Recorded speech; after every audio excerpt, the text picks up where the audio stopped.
Olá, meus queridos, tudo bem com vocês? Seja muito bem-vindo a mais esse vídeo desta série de vídeos que eu estou preparando para vocês, a chave mestra na prática diária ou na prática do dia a dia. Antes de começar, eu já peço o seu joinha.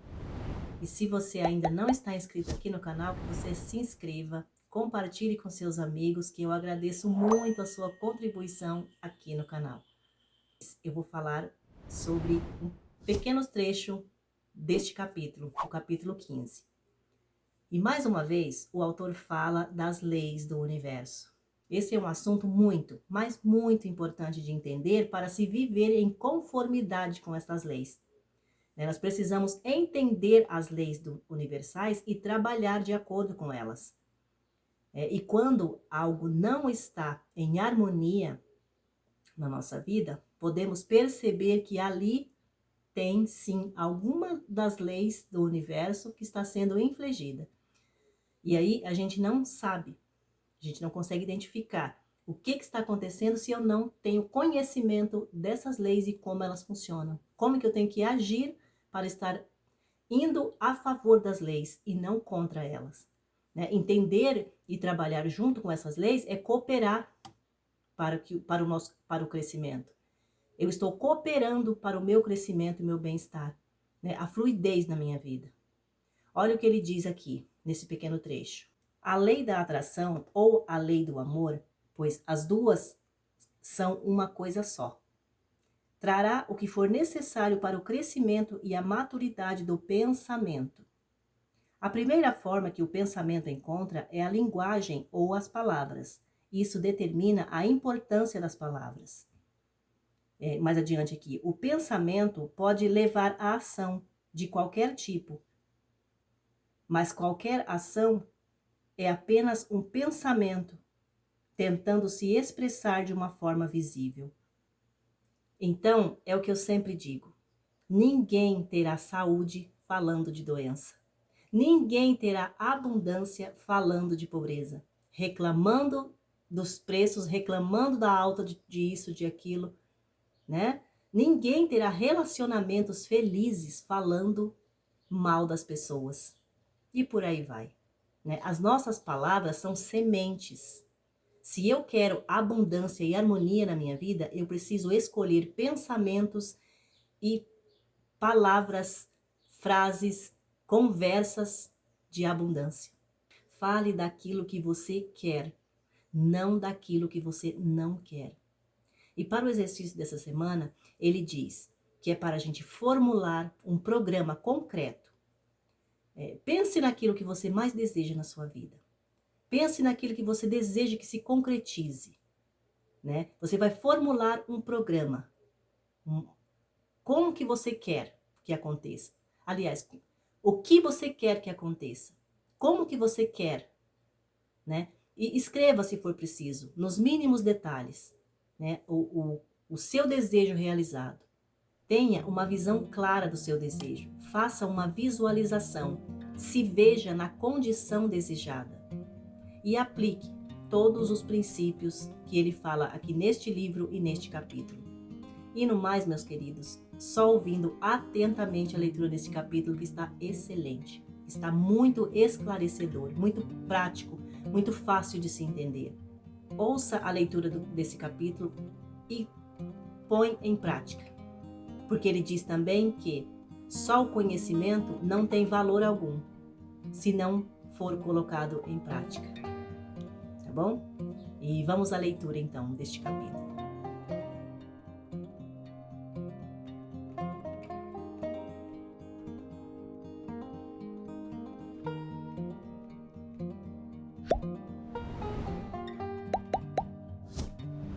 A chave mestra, parte 15. Experimentos com parasitas encontrados em plantas indicam que até mesmo a mais inferior forma de vida pode tirar vantagem da lei natural. O experimento a seguir foi conduzido pelo Dr. Jacques Loesch, PhD, membro do Instituto Rockefeller. Para se obter o material, roseiras plantadas em vasos são trazidas para a sala e colocadas diante de uma janela com a vidraça fechada. Se as plantas secam, os pulgões, parasitas, que antes não tinham asas, se transformam em insetos alados. Depois da metamorfose, os animais deixam as plantas, voam na direção da janela e começam a rastejar vidro acima. É evidente que estes insetos minúsculos perceberam que as plantas em que cresceram estão mortas e que, obviamente, não conseguiriam arranjar mais nada para comer e beber nesta fonte. A única forma de salvarem a si mesmos da inanição era criar asas temporárias e voar, e foi isso que fizeram. Experimentos como esse indicam que a onisciência e a onipotência são onipresentes e que até o menor ser vivo pode tirar vantagem disso em uma emergência. A parte 15 falará mais sobre as leis que regem nossas vidas. Explicará que essas leis geram em nosso benefício e todas as condições e experiências que atraímos são para nosso proveito, que ganhamos força na mesma proporção do esforço feito e que a melhor maneira de alcançar nossa felicidade é por meio da cooperação consciente com as leis naturais. As leis que regem nossas vidas existem apenas para o nosso benefício.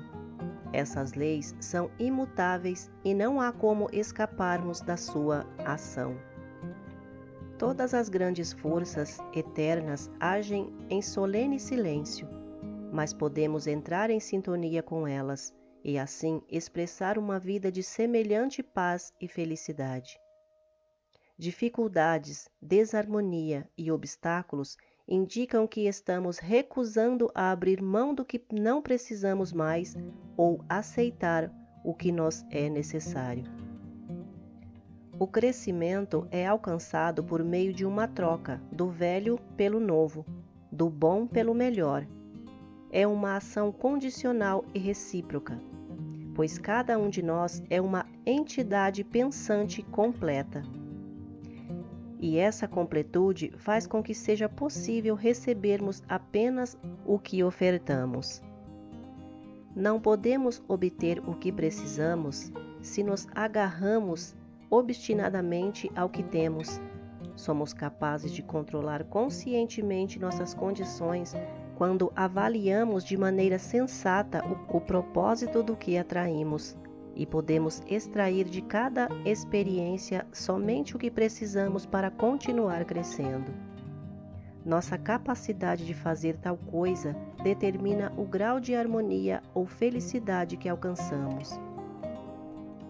A capacidade de obter o que é necessário para o nosso crescimento aumenta constantemente conforme alcançamos planos mais elevados e desenvolvemos uma visão mais ampla.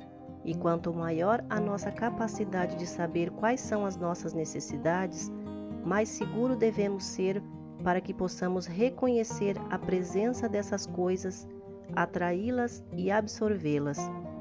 Tudo o que necessitamos para o nosso crescimento pode chegar até nós. Todas as condições e experiências que atraímos são para o nosso benefício. Continuaremos atraindo dificuldades e obstáculos até observarmos sua sabedoria e extrairmos deles o essencial para continuarmos crescendo. Que colhemos o que plantamos é uma verdade matematicamente exata.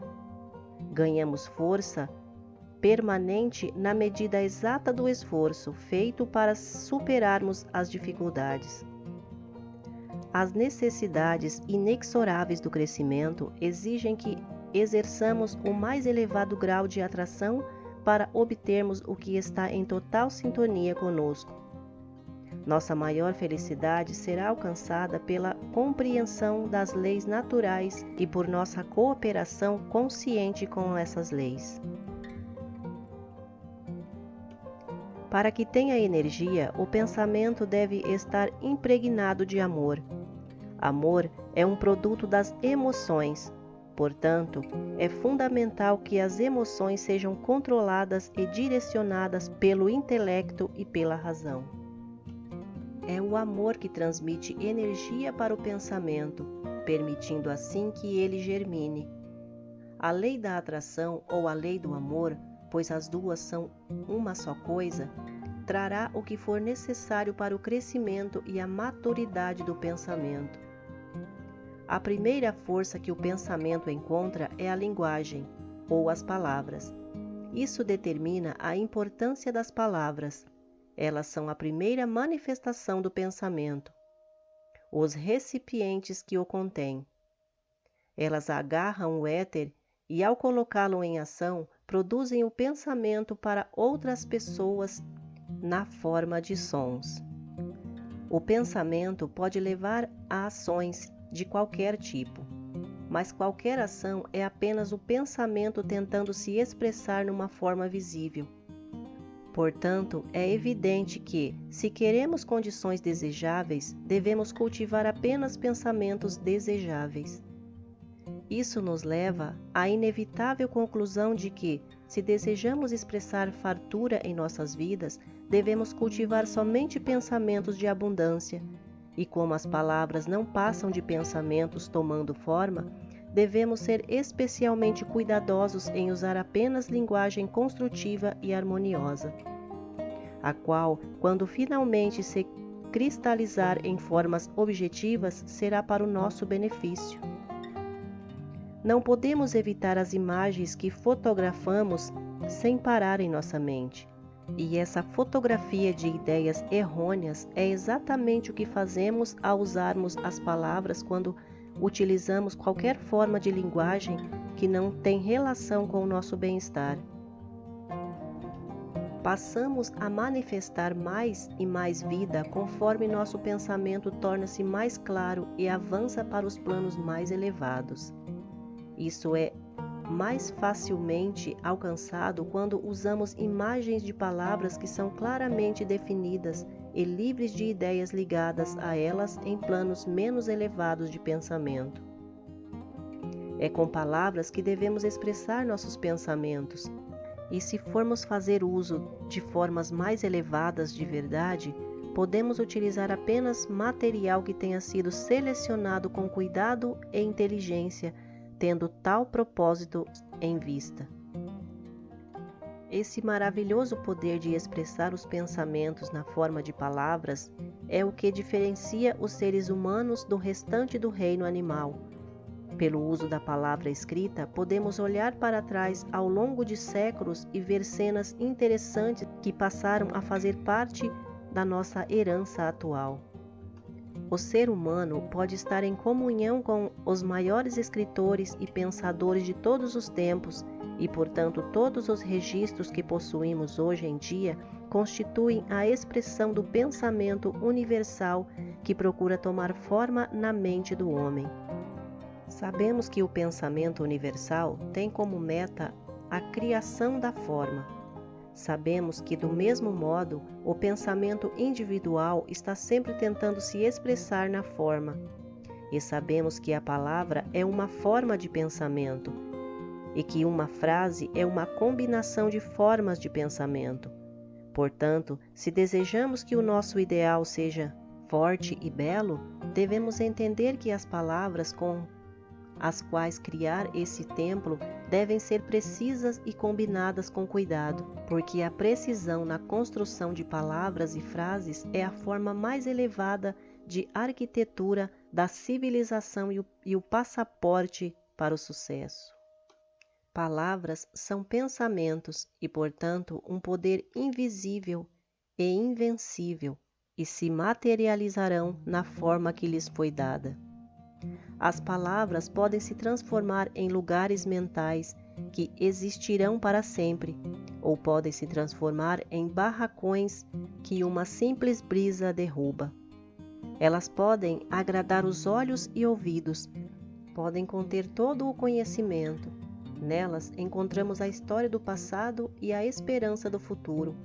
Elas são mensageiras vivas que lhe dão origem a toda a atividade humana ou super-humana. A beleza das palavras é a beleza do pensamento. O poder da palavra é o poder do pensamento. E o poder do pensamento é a sua vitalidade. Como identificamos um pensamento vital? Quais são as características que os distinguem? Deve haver um princípio, mas como identificamos o princípio? Existe um princípio da matemática, mas nenhum do erro.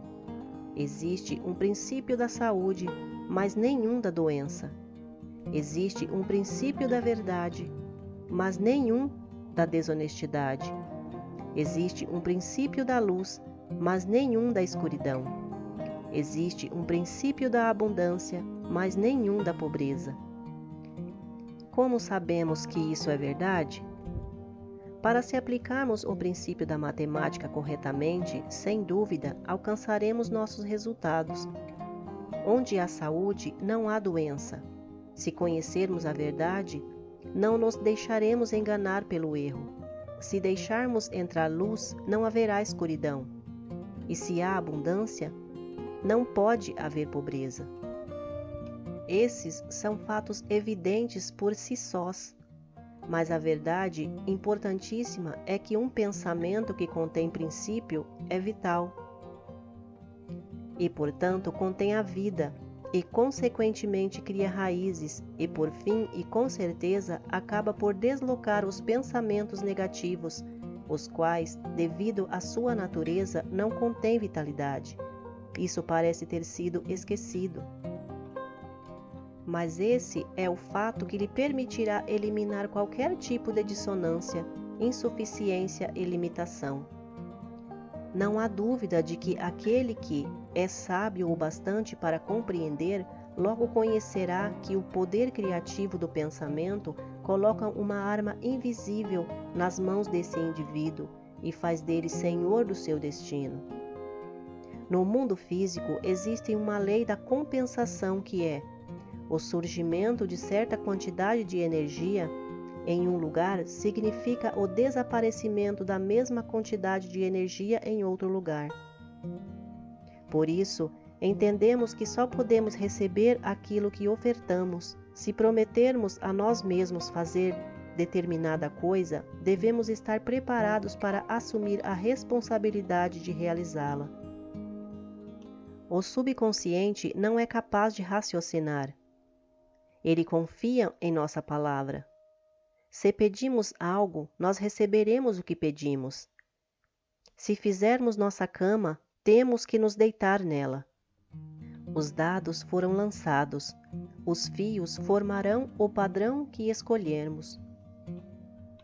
Por isso, devemos exercitar o discernimento para que o pensamento que cultivamos não contenha nenhum germe mental, moral ou físico que não queremos que seja materializado em nossa vida. O discernimento é a faculdade mental que nos permite examinar fatos e condições distantes. É uma espécie de telescópio humano e nos permite entender as dificuldades e também as possibilidades em qualquer situação. O discernimento permite que estejamos preparados para os obstáculos que enfrentarmos. Assim, podemos superá-los antes que tenha qualquer chance de causar dificuldades. O discernimento nos permite planejar com antecedência e voltar nosso pensamento e nossa atenção para a direção certa e não para os canais que não oferecem retorno algum. O discernimento, portanto, é absolutamente essencial para o desenvolvimento de qualquer grande feito. Mas com ele podemos entrar, explorar e dominar qualquer campo mental. O discernimento é um produto do mundo interior e se desenvolve no silêncio por meio da concentração. No exercício desta semana, concentre-se no discernimento. Assuma sua posição habitual e foque seu pensamento no fato de que conhecer o poder criativo do pensamento não significa dominar a arte do pensamento. Mantenha esse pensamento focado no fato de que o conhecimento não se aplica sozinho, que a nossa ação não se governa pelo conhecimento, e sim pelo hábito, por costumes e por precedentes. A única maneira de aplicarmos o conhecimento é por meio de determinação e esforço consciente. Traga à mente o fato de que o conhecimento não utilizado desaparece da mente, que o valor da informação está na aplicação do princípio. Continue nessa linha de raciocínio até alcançar discernimento suficiente para formular um programa definitivo de aplicação desse princípio em seu problema particular. A leitura continua no próximo áudio.